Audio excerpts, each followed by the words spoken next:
This is the current federal tax developments for the week of April the 28th, 2025. Current federal tax developments are brought to you by your state society of CPAs.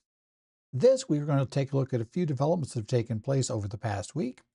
And we will begin this week by looking at a case that looks at the difference between a civil tax assessment and a criminal restitution order in a tax case, and how it's not the same tax, and the fact that one statute expires doesn't mean the other one does. So we'll talk a bit about that. We'll talk about a new innocent spouse case, looking at Salvi versus Commissioner, looking at what exactly happened here, and most importantly, why this spouse did not get innocent spouse release in her case. We're going to talk about the Supreme Court this week taking on and hearing oral arguments in the case of Commissioner versus Zuch, a case we discussed last year from the Third Circuit that looked at the tax court's jurisdiction in levy disputes if the IRS managed to collect the full tax while the taxpayer had filed in court to dispute a levy, by arguing that the assessment was wrong, the fundamentally underlying tax was incorrect because she didn't have a chance to challenge that position earlier. Can the IRS just moot the case by effectively having seized enough of her refunds in intervening years to have wiped out the tax? And there was a disagreement there between the tax court and the Third Circuit, and the Supreme Court is now stepping in to resolve that matter.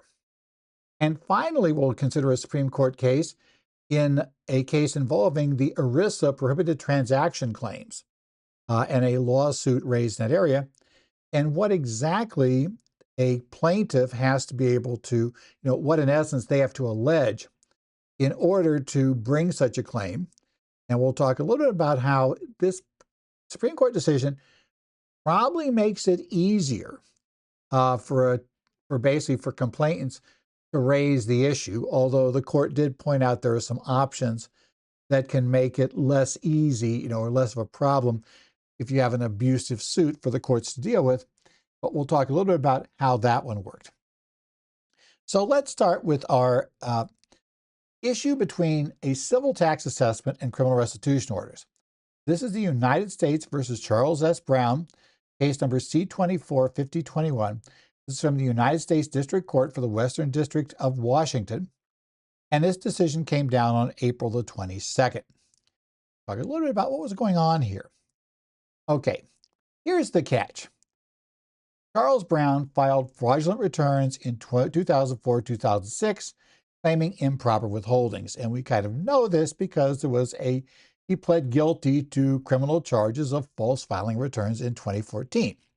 So basically, he's done that.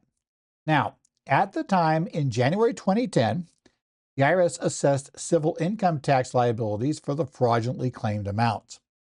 And they went, the standard assessment they would give, where they assess taxes because, hey, you owe me taxes. The standard civil one that hopefully is the only one we ever deal with. But in this case, when Mr. Brown pled guilty in 2014 to filing false returns, he agreed to pay, this is not a small amount of money, $1,252,181.54 in restitution. Now, interest was waived on the restitution. I know how much he reported over withholding. Well, it was not a minor amount, shall we say. Now, the IRS issued a restitution assessment in April of 2015 under Title 26, Section 6201A4, treating it as if such amount were a tax, which is what that section says. These were tracked in separate NFT 31 accounts on the IRS's internal systems. And in January 2024, the government sued to reduce the unpaid restitution assessments to judgment and foreclose on the related liens. Now, keep your time frame here. Remember, in 2010, they assessed on the civil side. So 2024 is going to be after the 10-year period would go away. So we're too late. The question is, can the IRS still come back and reduce to judgment the unpaid restitution assessment? When we're talking about that in 2024, or did they really have to do all of this by the 2020 date? And of course, Mr. Brown is arguing, not surprisingly, that the IRS blew it by not, taking this position and going to court and reducing the judgment, this unpaid amount, prior to the date in 2020 when the statute died. The IRS is saying, no, we had additional time. No, and we have more time under a different statute. Now, the taxpayer argued that the restitution assessments were invalid second assessments of the same tax as the earlier civil assessments. And he contended that the civil assessments collection statute of limitations should apply. That had expired. He said the IRS can only assess the same tax once. So essentially, they can't assess that same tax twice.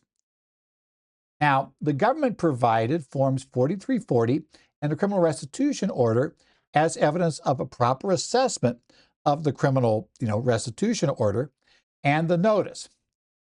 And the court's initial finding was they found the government's evidence sufficient to establish liability. So now that shifted the burden to Mr. Brown to prove that those assessments were incorrect.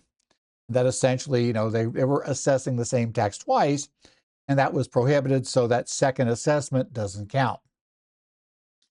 Now, the court, after listening to Mr. Brown's theories, concluded that the restitution is not the same tax. And this goes to language that we see in many places in the code. You'll treat something as if it were X. For instance, a net 1031 gain is treated as if it were a capital gain. But the question sometimes come up is if something has to be a true capital gain for something to happen, does it count or does it not count? And this court said that in this case, Internal Revenue Code 6201A4A, that used the phrase as if such amount were a tax, that indicates it's simply a counterfactual hypothesis for assessment and collection, not a literal equivalence, meaning that we only say that because it's not a tax. So effectively, we're going to go through and treat it as if it was, but it's not really a tax, and therefore it's not going to be governed by the limitations on assessment of a tax per se. So Section 6201A4C also prohibits, challenges in a restitution arrangement further on based on the existence or amounts of the underlying tax liabilities when you get to a proceeding under the Internal Revenue Code. And that Mr. Brown's argument saying that, in fact, that was an invalid assessment, that's something he had to litigate at the criminal case level, right? He had to take care of that before he made his agreements to plead guilty and accept the plea agreement under the criminal case. He didn't do that there. He had to raise it. That was the venue to say that the IRS would be, prohibited, essentially, from doing this second assessment. Since he hadn't raised it there, and, appeals were long gone, tough luck. He's going to get it. So the court pointed to Internal Revenue Code section 6501C11, which allows the IRS to assess a restitution order to pay tax at any time, rejecting his second assessment theory. Because quite often, let's face it, a restitution order for failure to pay tax is really, in theory, only going to exist in most cases if there's also a civil, basically a civil liability out there that the IRS would be able to go against. So they're saying it doesn't make sense to have that in 6501C11 if, in fact, the IRS can only go after based on the civil statute. They're saying, no, this is a separate ruling and a penalty ruling that you have to follow independently. You can't get around it by saying, hey, we ran out the clock on the civil assessment. Now, there were some other arguments he made. He said, hey, but what about the fact they entered it as an MF31 module separate assessment? And the court said that's an internal IRS process. It's based on the Internal Revenue Manual. But it does not have the force of law. It does not create or remove rights from a taxpayer. Now, that's something you sometimes have to watch for here because it gets confusing. But in most cases, when we're talking about the Internal Revenue Manual, it may be useful from a practical standpoint It's very useful normally in getting the IRS to do things if you can point out that the IRM says you must do X, must not do X, whatever it says. But if push comes to shove and we get to the courts, we're generally outside the realm of the practical, what you could get an agent to do, and into the realm more of the theoretical. What are they allowed to do? And, the court said in this case, and in general, the IRM does not have the force of law, and it did not give the taxpayers any additional rights that aren't conveyed by the code. The court said, look, the restitution liability is a legally separate liability from civil liability and is not a determination of the civil obligation. That's still technically something the IRS has to separately establish. And to be honest, they're probably going to be able to do it because, your plea of guilty in a case like this, if they hadn't already established a civil liability, would probably be considered a concession and get you there, but it is a separate liability. The court also found foreclosure of restitution liens was appropriate under Internal Revenue Code 6321 and 22, as the liens arose upon assessment, notice, and demand, which Mr. Brown conceded that would be true under those sections. And so the court granted summary judgment to the government, allowing the reductions of the restitution assessments to judgment, the restitution assessment to judgment, and foreclosure on the liens on the property. So, Mr. Brown, bad day at the courtroom. So what are some of our key takeaways from this case? Most important thing to remember, if you have the unfortunate situation of having a client who has both a civil and a criminal liability for taxes, they are restitution. They're ordered to make restitution or criminal provision for tax liabilities, and they are most likely civilly liable for the same, that those are not the same assessment, especially at the statute of limitations level. So essentially, you can't use your standard clock of running out the clock on the civil assessment, letting the 10 years expire, hope the IRS doesn't do anything, and then you're safe. That's not true in this context, at least per this court. The IRS can assess the restitution even after civil assessments for the same conduct. You can have two separate assessments. It's not a problem. The civil statute of limitations does not bar the restitution claim from going forward. So they could still assess a criminal restitution amount even if we are past the date that they could collect on the civil liability. Remember, you also cannot go to in a case under Title 26 Internal Revenue Code, you cannot challenge a civil restitution amount saying that wasn't the proper tax. No, you signed off on that, right? You're not allowed to litigate that issue. As the court pointed out to the taxpayer in this case, you had to litigate that back in your criminal case. You had to, in essence, you could have gone to trial in a criminal case. Of course, you might have gotten worse off, or you had to make that part of your plea agreement to back off there. But, you can't wait until now to raise this issue, right? Internal IRS procedures typically do not create taxpayer rights. As I said, the IRM is usually very useful from a practical standpoint, but don't necessarily believe, there are exceptions, but don't necessarily believe that it creates actual rights for the taxpayer out of the blue. It may help show that the IRS behaved, shall we say, in an objectively, wrong manner, or not wrong, shall we say, but certainly arbitrary and capricious manner. If they didn't follow the IRM, that you could try to argue that's evidence of that in some extent. But that's different from like this case where, they basically, nothing in the IRM said they couldn't do this. So those procedures and how they did it did not create it. And remember too that the criminal restitution and civil liabilities have different purposes. The civil remedy aims at collecting the tax due. Your client that left $2,000 of dividends off the return because they didn't give you that 1099. They face civil penalties, and the reason they're only facing civil is had no criminal intent, but they still didn't pay, and this just looks a collection. You talk about criminal restitution, it's supposed to serve penalty-based goals and, hopefully increase rehabilitation on that background.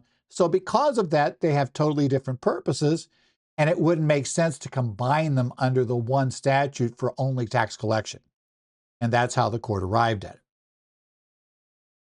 Next, we're going to go on to an innocent spouse case. This is a case of Joanne Salvi Vanover, though the court will consistently refer to just Salvi because she's divorced.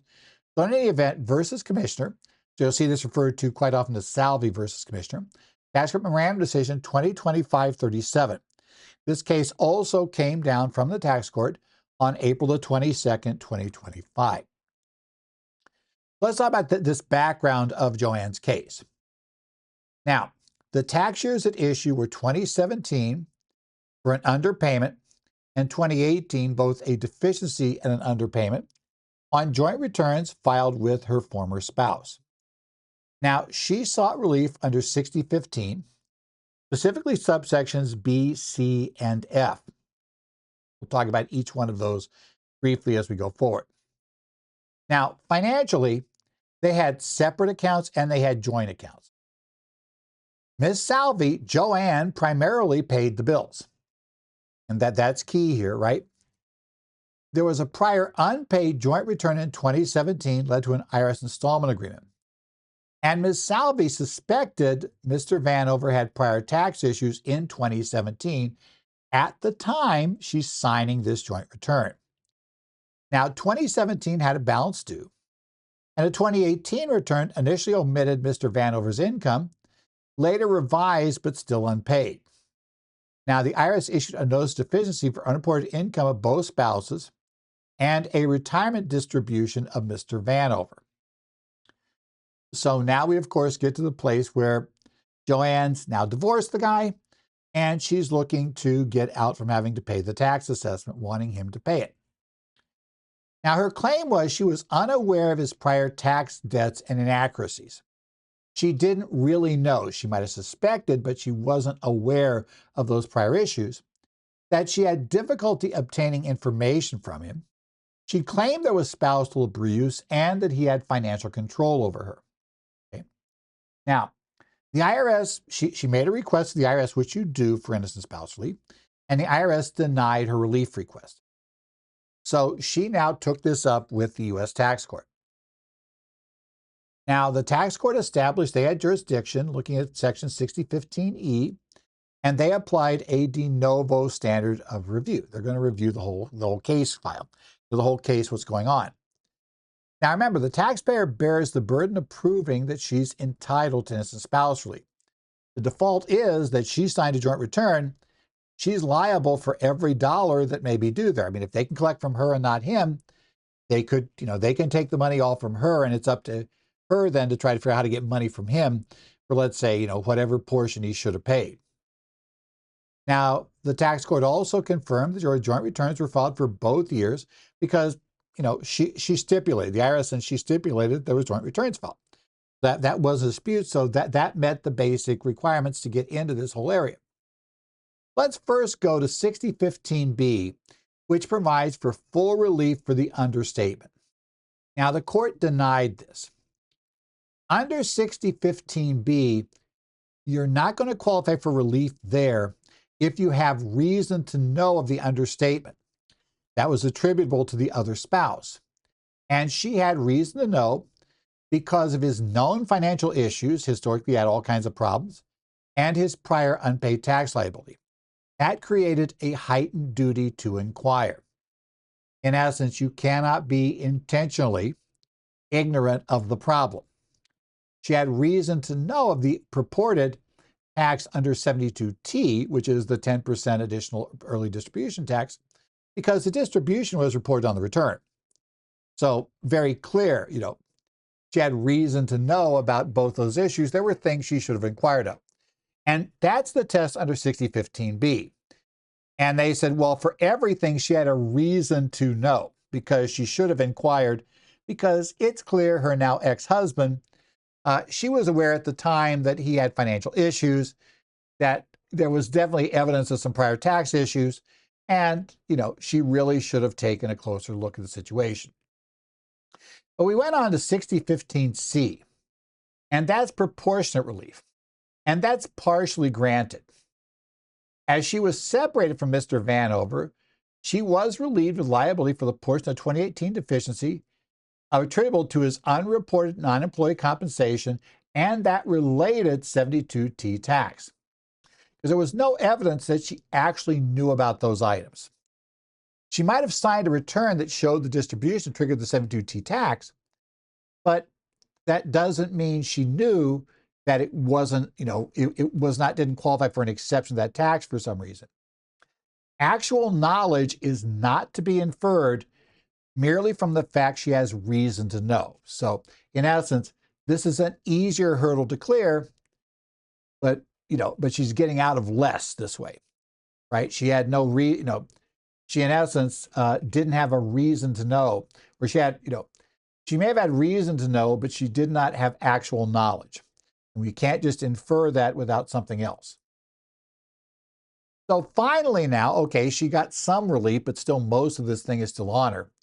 The court turns to the final option that she has, 6015F, equitable relief.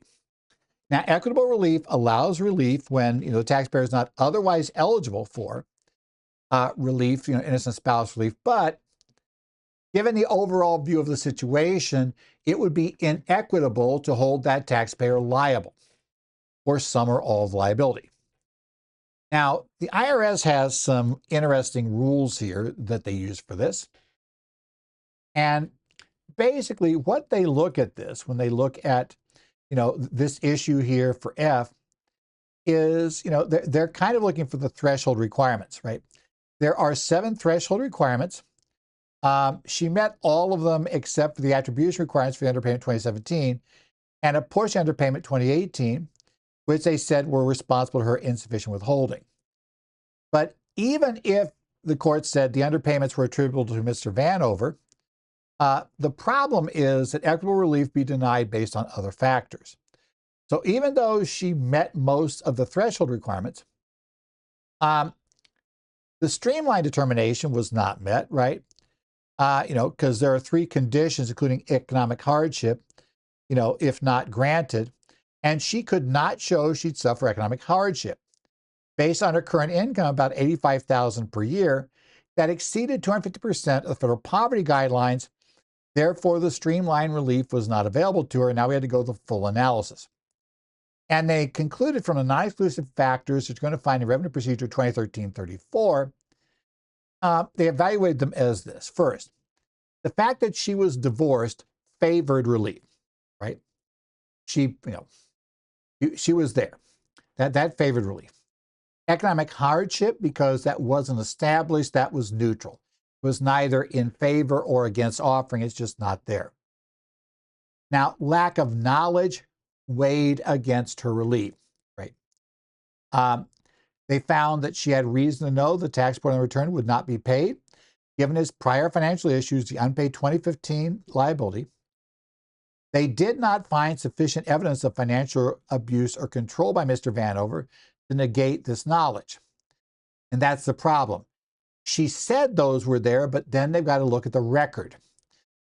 Did she present evidence? You can't just say that. That's not going to be enough for the court, because that's what the court might consider to be, quote unquote, self-serving testimony. You're going to say that because you see you need to have that. But what other evidence was there? Is there corroborating evidence of some sort about, that he was abusive, or he exercised, kind of effectively an abusive level of financial control, right? The court cited a case, Thomason versus Commissioner, a 2011 88 tax court memo that talks about the fact you need some specificity regarding any allegations of abuse, not just general purpose. Legal obligations, it was neutral. Divorce decree's division of tax liabilities was subject to tax court modification per the divorce decree. So, that's irrelevant. No significant benefits. That did favor relief, as payments made were considered normal support. And in this case, they looked at a published tax court decision from 2011, Pullins versus Commissioner 136 DC 432. that regarded mortgage payments as normal support. Compliance. This was a problem because Joanne had varied tax compliance since she separated, including she was in court and she'd yet to file her 2022 return. So yeah, it didn't show that she was that great at her tax compliance. And mental or physical health, that was neutral as her claim of mental duress were raised late, and there was nothing in the record to back them up. So because of that, the court concluded it was not inequitable to hold her liable for the underpayments, and therefore the court denied relief under 6015F.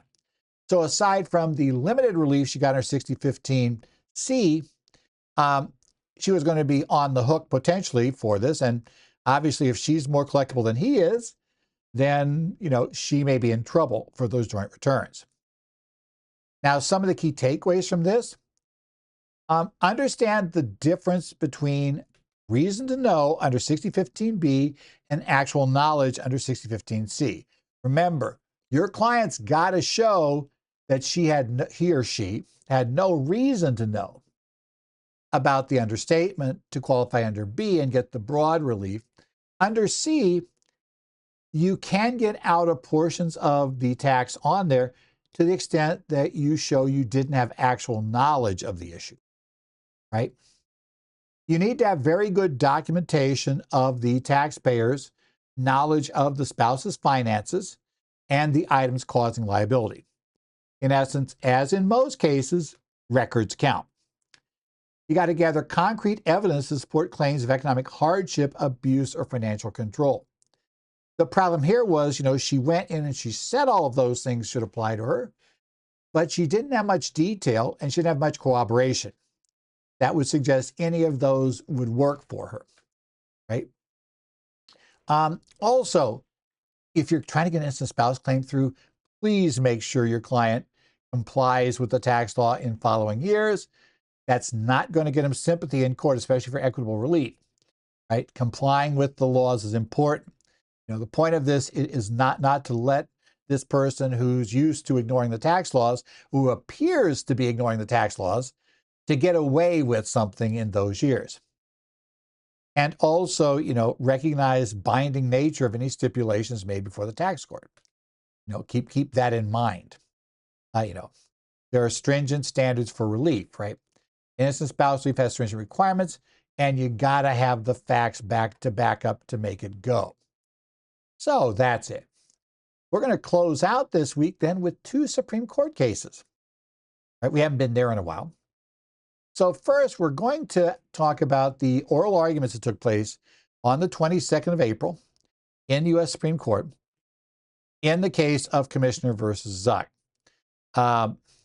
This is a U.S. Supreme Court, oral arguments. This is case number 24416 before the court. And we're looking at this week at the oral arguments. There is both a transcript available on the Supreme Court's website. You can also just get the full audio itself if you want to actually listen to the issue. But we're gonna go from the transcript, since that's actually the one, the one that basically you can go read and download and you don't have to listen to. Let's talk about the background of this case. Right?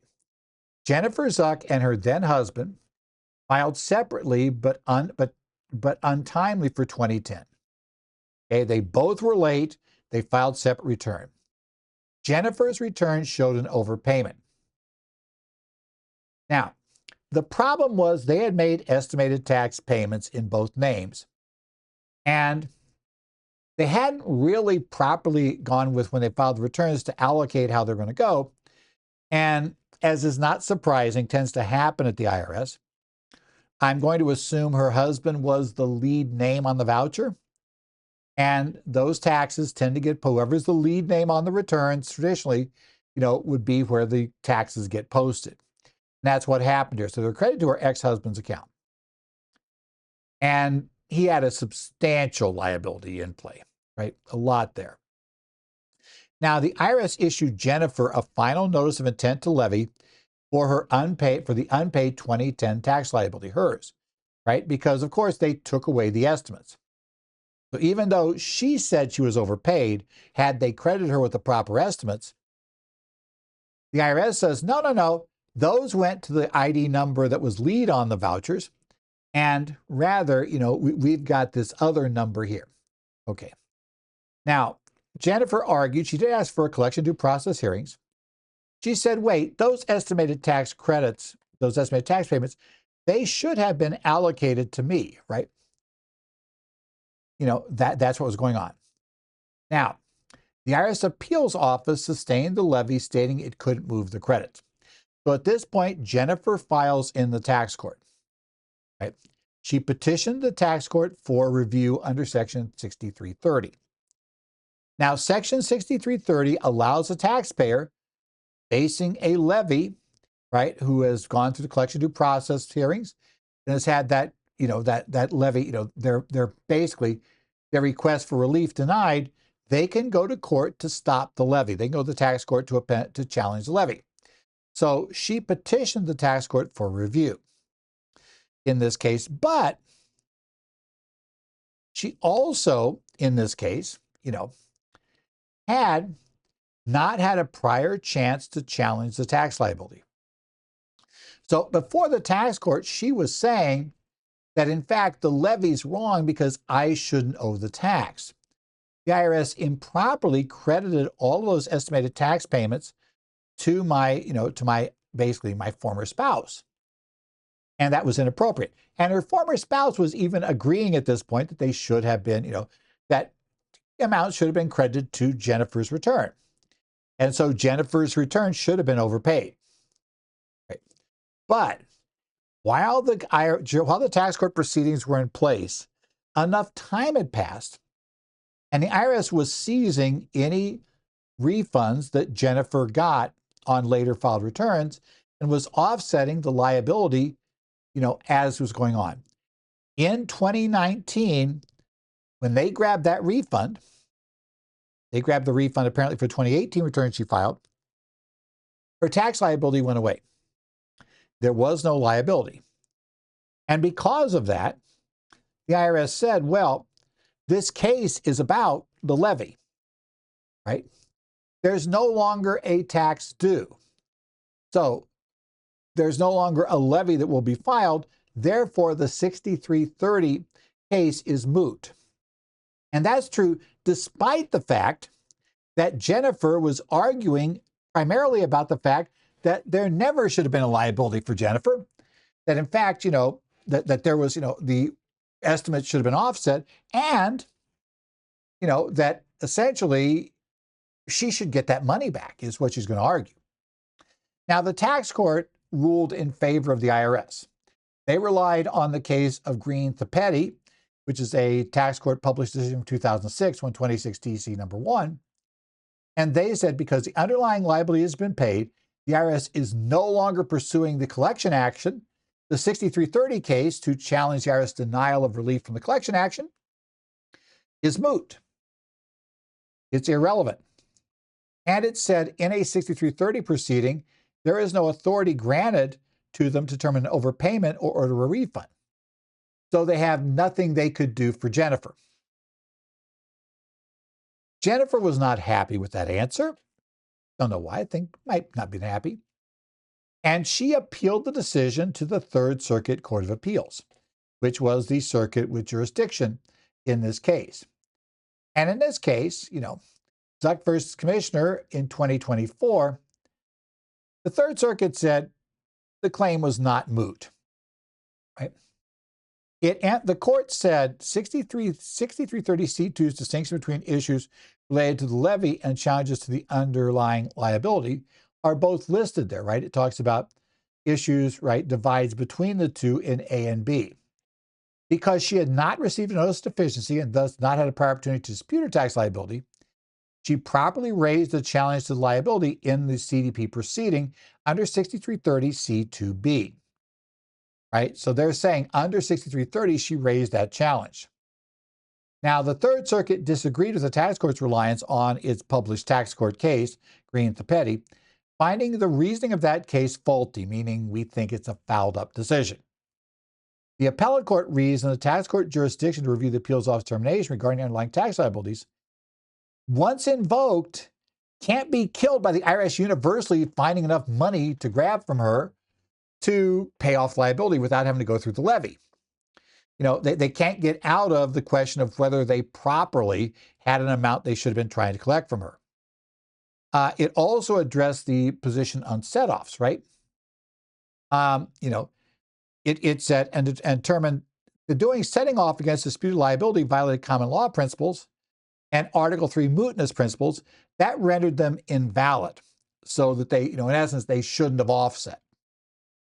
So in essence, and the court determined that if a tax court determined that she had a right to estimate payments, that wouldn't be an impermissible declarative judgment by the court, had been allowed to do, and that she was entitled to a credit for any amount of disputed estimated payments, and the IRS would have to repay that. That they had taken them basically without proper justification is how the Third Circuit looked at it. Well, now you may guess the IRS is the party not happy. So the IRS filed and asked for the Supreme Court to hear the case. The Supreme Court granted cert. And we don't have an answer yet what the Supreme Court's going to do, but what we did have this week were their oral arguments. Now, the government, right, basically, their counsel in the case, argued that the levy is the anchor under 6330, is the anchor of the tax court jurisdiction. Under 6330, this is a going to the tax court challenging the levy collection action. And that's the purpose of the case. If there is no levy being threatened, if the IRS gives up, says, okay, we're not going to impose levy, well, in this case, because they really couldn't because they've been paid, then the tax court lacks jurisdiction, even if underlying liability issues were raised, because this is an action to determine the validity of a levy, which no longer matters if there's nothing to levy. The IRS never levied on the property, and now they don't need to. They couldn't now levy, so it's a moot case. Now Justice Thomas directly questioned why the tax court wouldn't have jurisdiction if a levy were in place beginning of the litigation.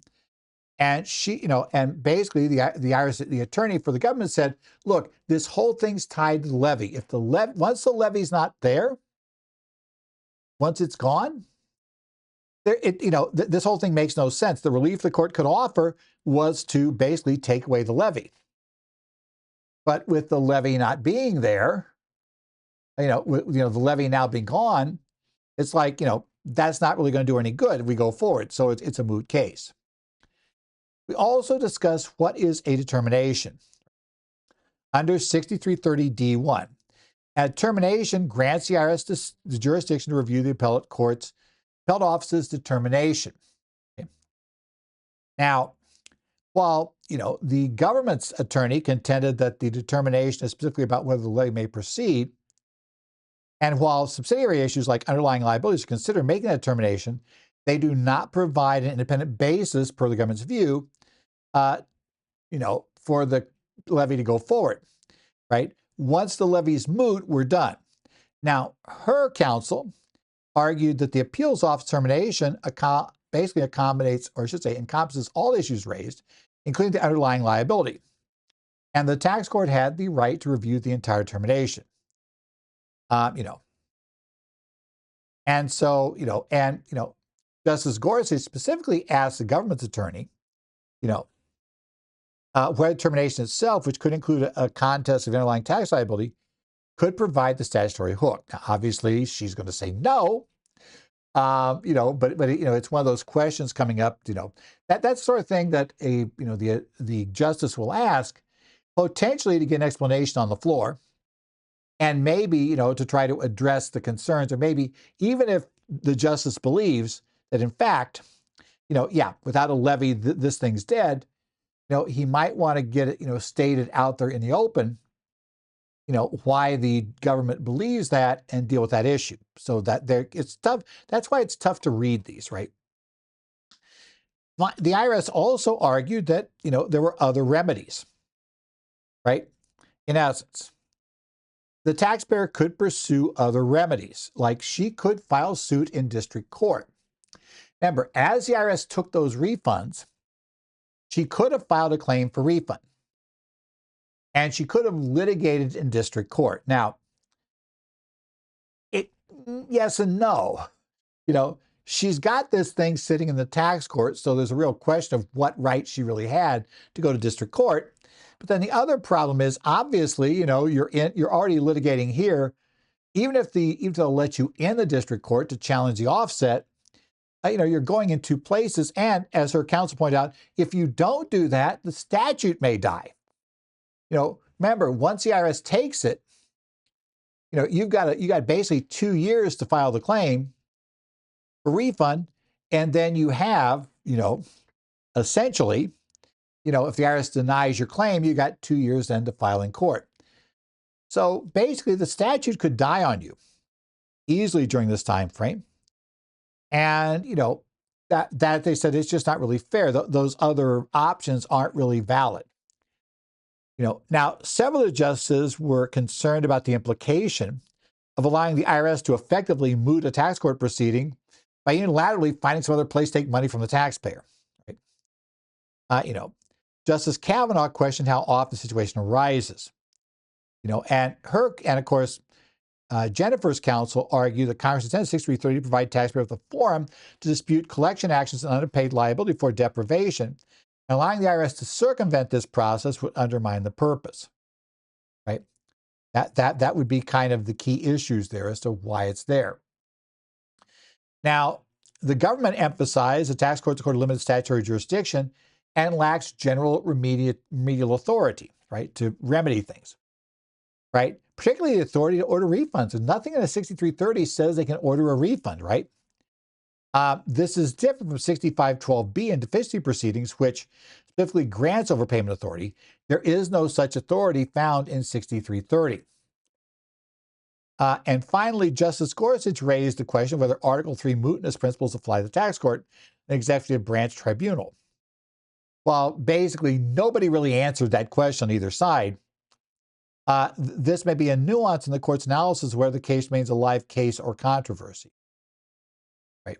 Now, all we know right now is we don't have an answer for this one, right? We don't know what's happening. Now, what this means to us, we have to look and wait for this decision to come down, right? But some things it could mean. If the Supreme Court were to side with the government, right, and the tax court review and CDP proceedings could be narrowed when the liability is satisfied during litigation. You have to watch for that. Will the IRS be able to satisfy the liability via other mechanisms like seizing refunds? And you're going to have to kind of watch for that and be careful, right? Because if you're going to go to tax court and have to dispute it there, you got to make sure the IRS doesn't get it paid off somehow in the interim, right? You might need to pursue refunds in district court, even if the underlying liability was a primary issue in tax court. You're going to litigate this issue twice.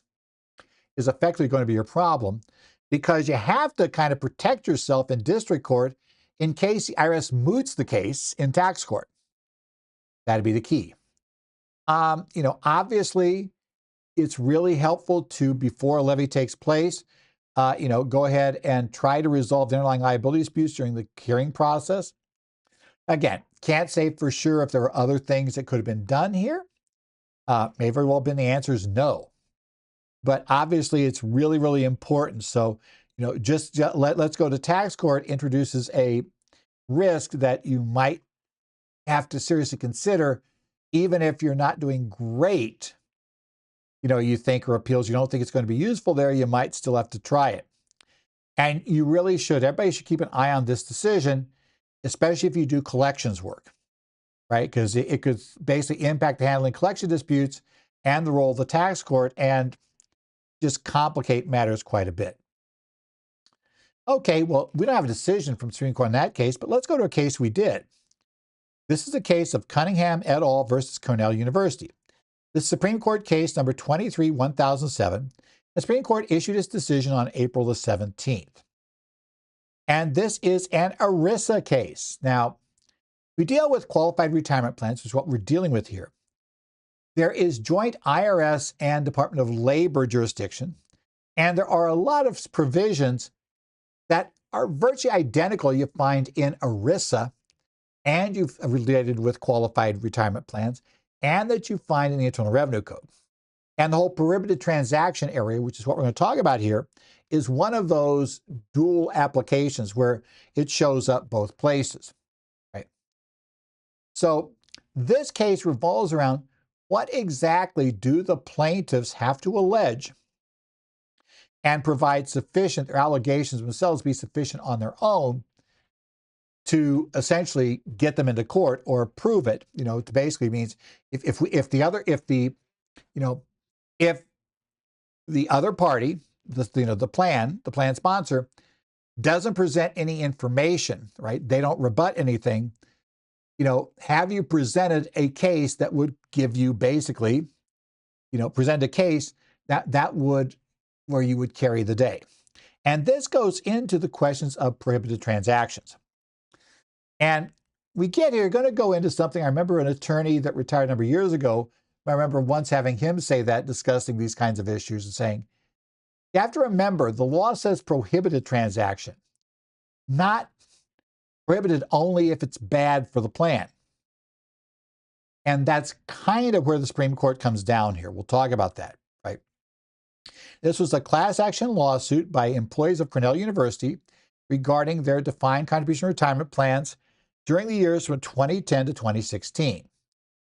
Now, the employees allege that Cornell University caused the plan to engage in prohibited transactions under ERISA 11061C by paying excessive fees for record-keeping services to TII and Fidelity. Or TIAA, I should say, and Fidelity. Now, we're quite used to that. Quite often you will have, a company offer to provide the record-keeping services and other things, and they provide the investments, all that stuff. And they'll do it all as one. The question becomes, is that a prohibited transaction? And more importantly, how we determine if it is. Now, the employees of Cornell University allege that TIAA and Fidelity were parties in interest, and that their fees, $110, $115, $200 per participant, significantly exceeded what they said was a reasonable fee of $35.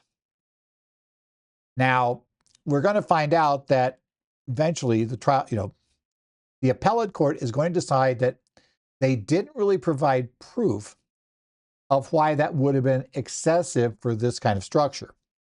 And that's going to be the key issue ultimately that we get to the trial court, or we get to Supreme Court, is going to be the question about whether it could be dismissed based on the fact that they, had not included in their allegation, any reason why these fees, a reason that by itself would be sufficient as to why these fees were excessive. Now, ERISA section 1106A1C and an equivalent 4975 in the Internal Revenue Code prohibits a plan fiduciary from causing a plan to engage in a transaction that the fiduciary knows or should know constitutes a direct or indirect furnishing of goods, facilities, or services between the plan and a party in interest. And, a party in interest is anybody providing services to the plan. There's a broader definition of that, but in this case, going to be there. Now, what the Supreme Court says is that particular section, 1106A1C, is categorical, right? A prohibited transaction needs to be the fiduciary caused the plan to engage in transaction. The fiduciary knew or should have known transaction constituted direct or indirect furnishing goods or services or facilities. The transaction was between the plan and a party in interest. If all three of those are done, that is a prohibited transaction. Now, however, there is a defense found in section 1108. Right? That provides a series of exemptions, right, that would allow you to, even though under 1106 this is a prohibited transaction, you skip out under an exemption. There's also ways you can get the Department of Labor to grant you an exemption. There are various ways of getting in here. Okay, so that's going to be where we look at.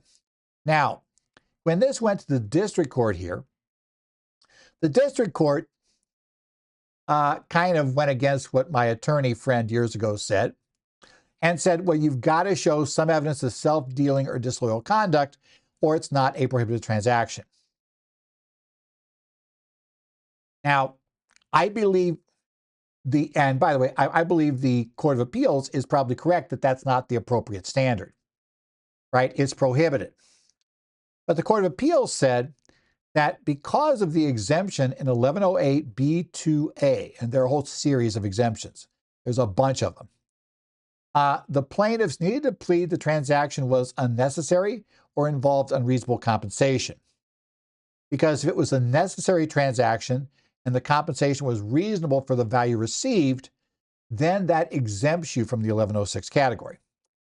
And the Second Circuit said that, they merely said, they quoted these numbers and they didn't consider why that might have been. They didn't provide evidence of why that was, not necessarily that there were lower, that, it's not enough to merely show there is a lower fee available somewhere, because that it's not illegal to charge. Everybody doesn't have to go to the lowest common denominator.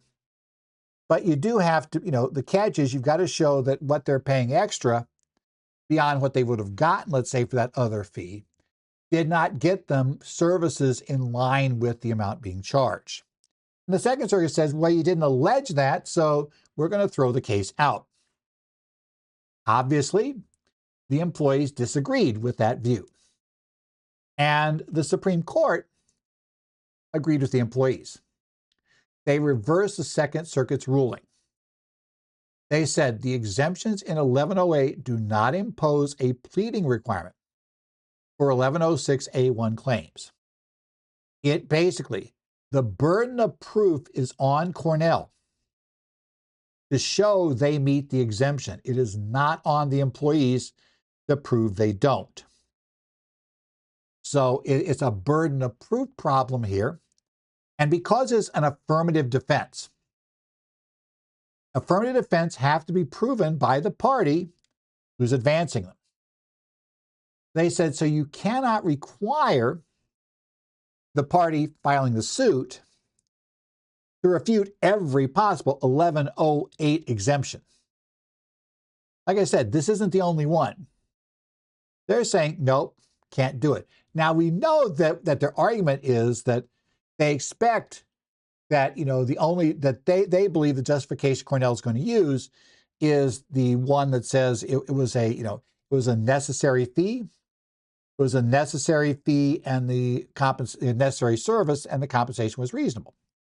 And probably necessary is probably there because record keeping will be required. The question really would become, is the fee reasonable for the services they get under this program? Or should they have gone out with the super cheapy version at $35? What in essence, how did the fiduciary determine the value? Which, by the way, is something important that you should be aware of. You definitely need to, especially as in this case where the plan is paying for this out of plan funds. Now, if we talk about closely held companies who have put plans together for tax planning purposes, you may very well find the company paying these directly and not having the plan carry them, which basically should moot this in those cases. But if you have a plan that was really established just because we had to have a 401k in order to be competitive, in this market for employees, then the company may very well say, well, we're going to go ahead and we're just going to kind of, we don't want to be paying for anything more. So we're going to go ahead. The plan can pay it. We're going to have the plan pay it. And obviously that is what Cornell did, right? We're going to have the plan pay the money. Makes sense. There's very little advantage to Cornell to having the university pay the fees, except for the fact that, they probably wouldn't have had this lawsuit if they were, but that's a different issue, right? Now, a plaintiff alleging a prohibited transaction only needs to plausibly allege the three elements of Section 1106A1C. That the fiduciary caused the plan to engage in a transaction. Cornell University contracted with TIAA CREF and, Fidelity to provide all of these services, right? They knew or should have known it was a furnishing of goods, services, or facilities. Obviously, it's record keeping. That's services, right? We know it, right? And the transaction was between the plan and the party of interest. And effectively, everybody gets paid by the plan is going to be a party in interest. So essentially, you can argue virtually anything that the plan pays for can be a tax prohibited transaction. I agree, that's kind of what it is here. They are the plaintiffs that are filing suit under this provision from the transaction provision are not required to anticipate and negate the applicability of every single 1108 exemption. Because again, it's not just one. There are other exemptions there, and they're not required. The Second Circuit had effectively put this one in there as kind of a special requirement. Now, you might argue that they're saying, look, real world, this is what the fight's over. They even kind of admit it's what the fight's over. But, the Supreme Court said, nope, you can't add that there, right? This is it. All of the 1108 exemptions, including the one for necessary service, no more than reasonable compensation, 1108B2A, are affirmative defenses, and the fiduciaries bear the burden of pleading and proving an exemption applies. In essence, it is a prohibited transaction, period. However, if you qualify for an exemption, then the problem goes away. But that's something that the plan has to show. And that's probably important to remember when you're working with your own clients. Remember, when they decide to choose, especially if the plan's paying the fees, when they decide to choose something, right, to choose a particular vendor, for whatever reason, they do have to consider essentially the welfare of the participants is supposed to be the driving benefit. They're a fiduciary. They have fiduciary duty. So if you are paying more than, what somebody could say, hey, you could have gotten this done for X, you need a justification as to why it makes more sense to pay TIAA and Fidelity a higher number than, super, super cheap plans, Inc., a much lower fee. You've got to be able to justify what they provide, which quite often you can. There's lots of reasons why it's better to pay the higher fee. But you have to have shown you considered it. You didn't just ignore it saying it's not a problem. We don't care because the employees are going to pay it out of the plan. So why would we care? So we're just ignoring it. No, that's a violation of your fiduciary duty. You got to make sure you've considered this issue. Now, implication for you if you're advising a company with a retirement plan, because quite often, unfortunately, you may be as the outside accountant. In many cases, especially when the clients are kind of quoting doing a do-it-your-own plan, you may be the main party advising them, and everybody else has disclaimed responsibility. Right? You'll find that quite often. So you are unfortunately the person sitting in a bad position as the quote plan expert, at least in the client's view, because you're the only pro that's there that hasn't really disclaimed responsibility if you begin to advise in this area. You have to be careful.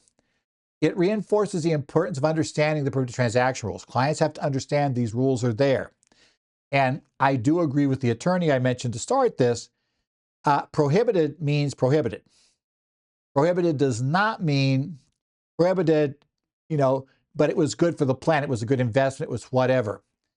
It's prohibited, and if it is, and every contract with the service provider effectively is prohibited transaction, then you've got to assure that you've justified that you fit the exemption, right? We need to have that justified. And clients have to understand it's their burden to show that. It's not the burden of the employees complaining, to show that it doesn't qualify for the exemption, right?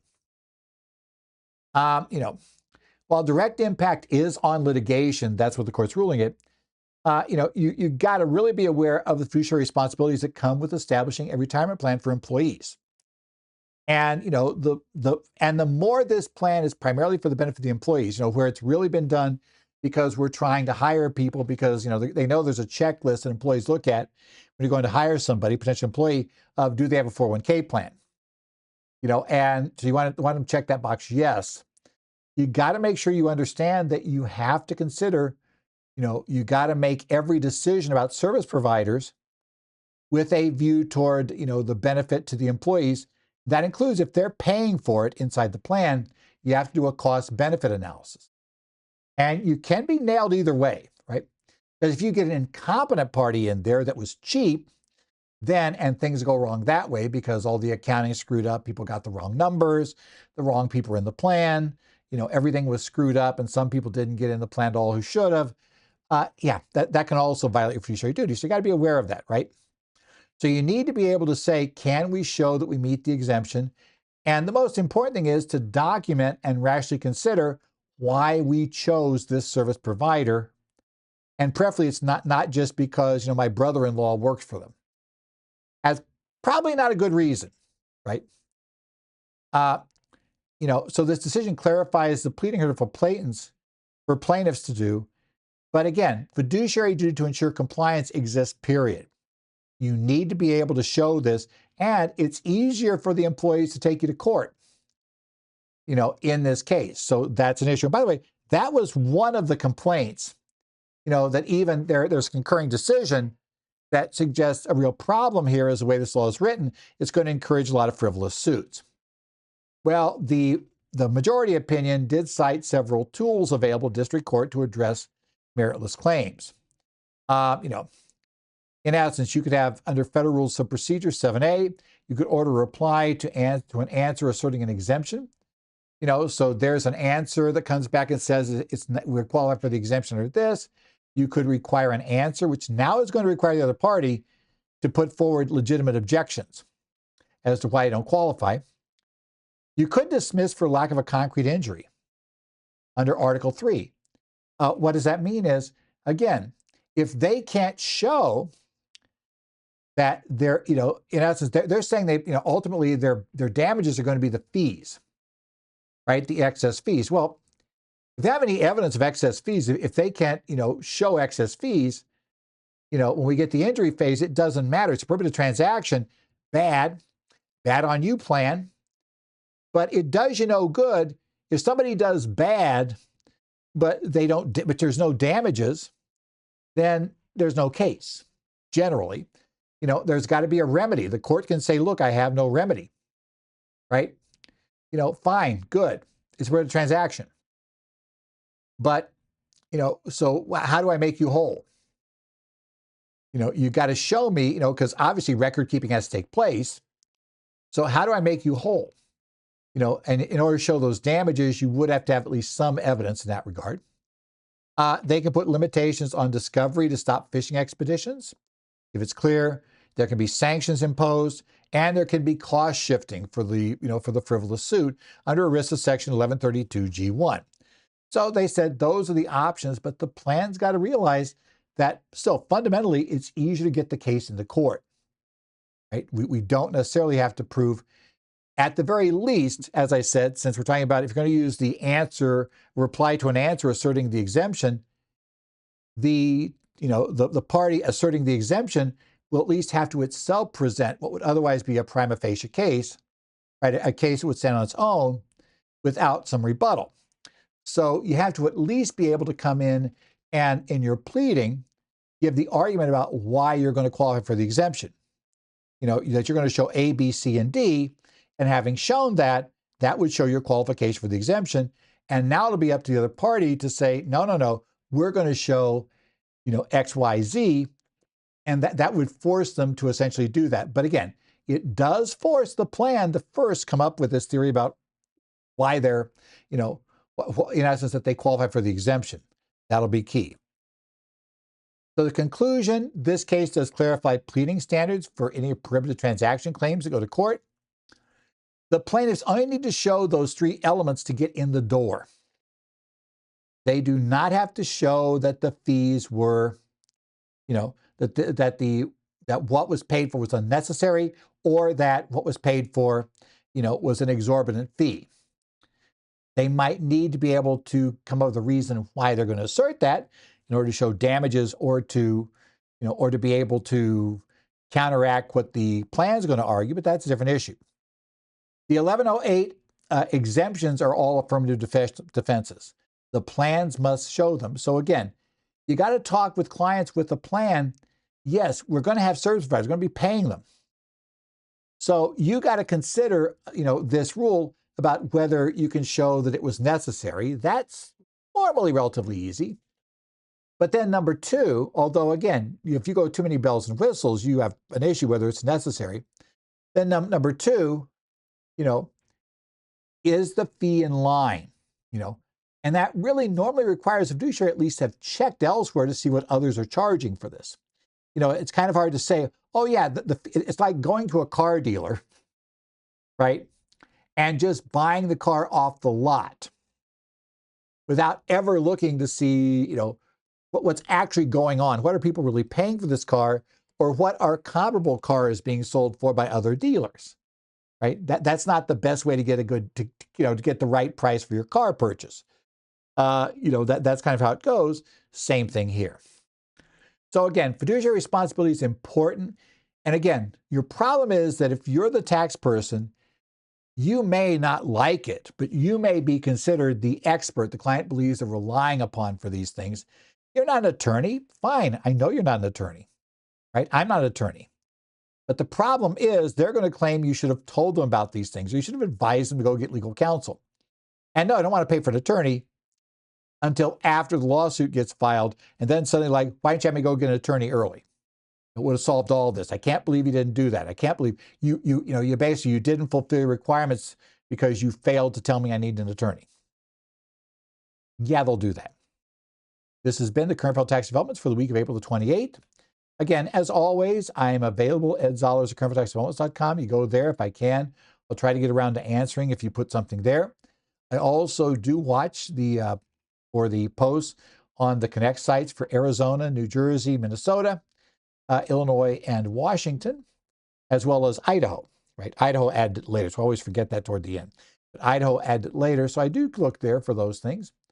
Otherwise, we look forward to seeing you next week as we enter the month of May, which technically, the way CPE works for most state societies, that means we enter a new CPE year come Monday, or come, I should say, come, not Monday, come, actually, it's next Thursday. We'll enter, or, a new CPE, or this Thursday, we'll enter a CPE year. But we'll be there. So CPE goes again. We'll talk a little bit about that maybe too next week as to how we get CPE going, because there are a few changes coming on my end that we'll be looking at for that purpose. But otherwise, have a good week, and we will see you in the future for current federal tax developments.